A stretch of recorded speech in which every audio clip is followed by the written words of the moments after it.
It's amazing how sometimes the truth can be a pretty dangerous thing, Yeah. especially for those who are brave enough to actually dig for it and really go after it. Hmm. So today we're going to be diving into a story about a journalist who knew this all too well, Yeah. Daphne Caruana Galizia. Daphne Caruana Galizia lived and worked on the beautiful island of Malta.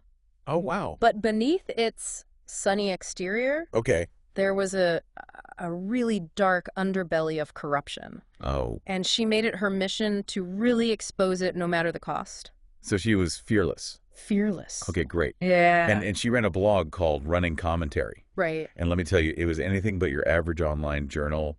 This was not just like, somebody posting their recipes or something like that. No. This was hard-hitting stuff. Hard hitting. She fearlessly tackled organized crime, political scandals, you name it. Yeah. She was a one-woman force to be reckoned with. And what's really striking about Daphne is that her commitment to justice was really forged very early on. Okay, interesting. Back in 1984, as a student, Wow, way back. protesting against the government's education policies, she was wrongly accused of assault and even coerced into a false confession. Wow. Imagine that. Talk about a trial by fire. Yeah. That must have been terrifying as a young person to go through something like that. It was a pivotal moment for her, and Yeah. instead of being silenced by this injustice, Yeah. she was actually fueled by it. Wow. She really saw firsthand how easily power could be abused. Yeah. And from that point on, she dedicated herself to exposing the truth. So she went from student activist to a journalist taking on some of the most powerful forces in Malta. That's right. I'm guessing that didn't make her very many friends. You're absolutely right. The threats escalated as she dug deeper. Yeah. I mean, imagine finding a slain dog on your doorstep Oh, or having your home targeted in arson attacks. wow. So Daphne faced constant intimidation, legal battles, Jeez. and all kinds of attempts to discredit her. It's chilling to think about the psychological toll that must have taken on her, to live under that kind of pressure and fear. Absolutely. But she never backed down. Never backed down. Okay. Her blog became her weapon, Right. and it reached audiences Right. far beyond Malta. Okay, so it was getting international attention. Yeah. Gotcha. She had this incredibly sharp wit and a really meticulous approach to research. And she presented all of her findings with incredible clarity and conviction. Wow. It sounds like she was a very, very, Mm-hmm. powerful writer and someone who could really get her point across. Absolutely. So then came the Panama Papers. Ah, the Panama Papers, yes. I vaguely remember hearing about that Yeah. a long time ago. Refresh my memory. What exactly were they? Imagine this massive leak of financial documents, Okay. millions of them, Wow. revealing a global network of shell companies and secret accounts used to hide wealth and evade taxes. Oh, wow. So the Panama Papers really exposed the shadowy dealings of the elite, from politicians to celebrities to criminals. So this was big. This was huge. So how did Daphne get involved in all of this? She was actually part of a global team of investigative journalists who collaborated Wow. on sifting through this mountain of data. Okay. And what she discovered Mm-hmm. was a direct link to Malta. Wait, so this global scandal had tentacles reaching right into her little island nation. Precisely. Wow. She exposed two high-ranking Maltese officials, Okay. Conrad Mitzi, a government minister, Mm-hmm. and Keith Schembri, the prime minister's own chief of staff, for Yeah. having secret offshore companies. And so what was the fallout from that? What happened? The fallout was immense. I bet. I mean, exposing people at that level of power? Yeah. It's no wonder she faced so much danger. Absolutely. But it didn't stop there. Oh, no. Daphne then set her sights on the prime minister's wife, Oh, boy. Michelle Muscat, accusing her of using offshore accounts for suspicious financial activities. Wow. This is getting into some dangerous territory. This is a bold move. Yeah. Putting her directly in the crosshairs of the country's most powerful couple. So what happened? Did the prime minister just sit back and let her publish these accusations? Hardly Malta was thrown into turmoil. Uh-huh. There were calls for resignations, protests in the streets, Oh, wow. and a snap election was called. Wow, so this is really shaking up the country. Yeah, Okay. but despite the scandal, Prime Minister Muscat managed to cling to power. Oh, wow. So he weathered the storm. He weathered the storm. Okay, so it sounds like things are really heating up here. Yeah. This is getting very intense Oh, and Yeah. very interesting, and I'm on the edge of my seat to see what happens next. But we're gonna have to wait for the next part of our deep dive to find out. I know. I can't wait. All right, thanks for listening. Stay tuned. Yeah. The tension was palpable. You could just feel it in the air, Yeah. It was a real David and Goliath situation Yeah. with Daphne fearlessly taking on the whole political establishment. Right. But sadly, this story doesn't have a happy ending. On October 16th, 2017, Daphne was assassinated by a car bomb Wow. just a few hundred yards from her home. Oh my gosh. It's hard to even fathom that level of brutality. Yeah. It sends chills down my spine just thinking about it. Yeah. It's a terrible story. What was the reaction in Malta and internationally? The world was just shocked and outraged. I mean, Yeah. people couldn't believe that a journalist could be silenced so brazenly Right. in a supposedly democratic country. Yeah. Protests erupted all over the place, Mhm. demanding justice for Daphne and a thorough investigation into her murder. So who are the authorities looking at? Do they have any leads?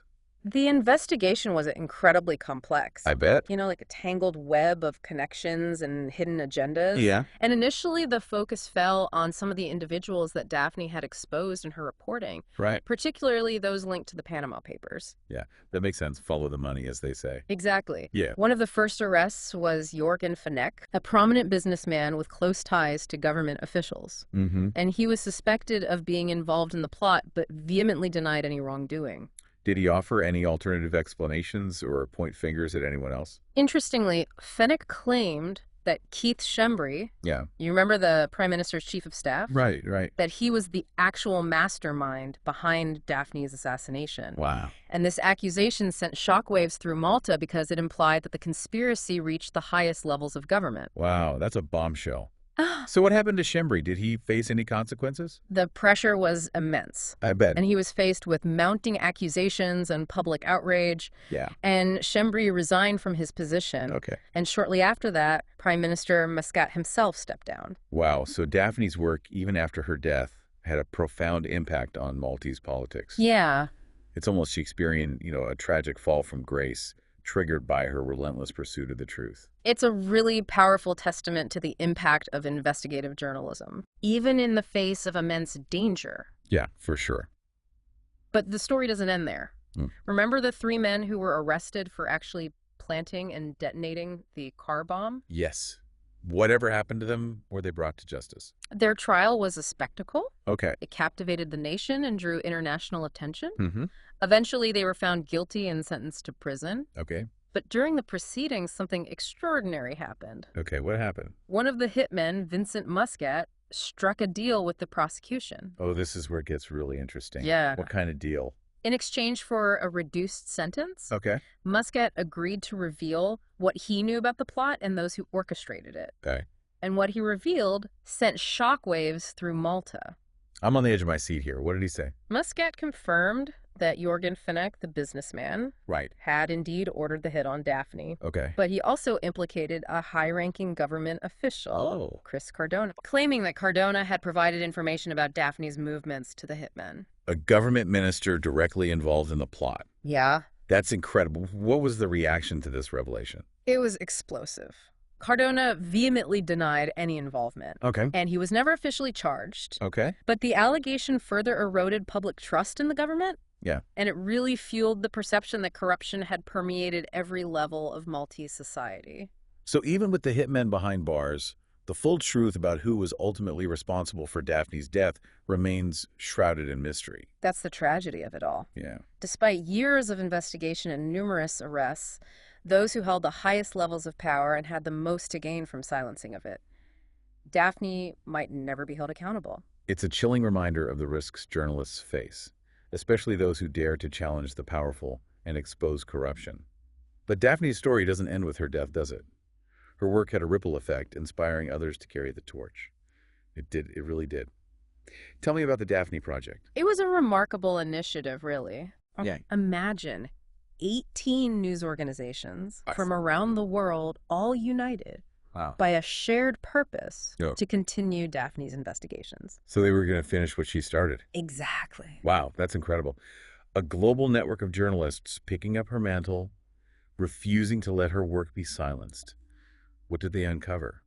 Their findings were extensive. Okay. They really shed light on this intricate web of corruption that Daphne had been exposing, and they revealed further connections between government officials, businessmen, and organized crime, Oh. confirming many of her suspicions and raising even more questions. So Daphne's work, even after her death, continued to rock the foundations of Maltese society. Okay. What was the impact on Malta itself? Did anything change?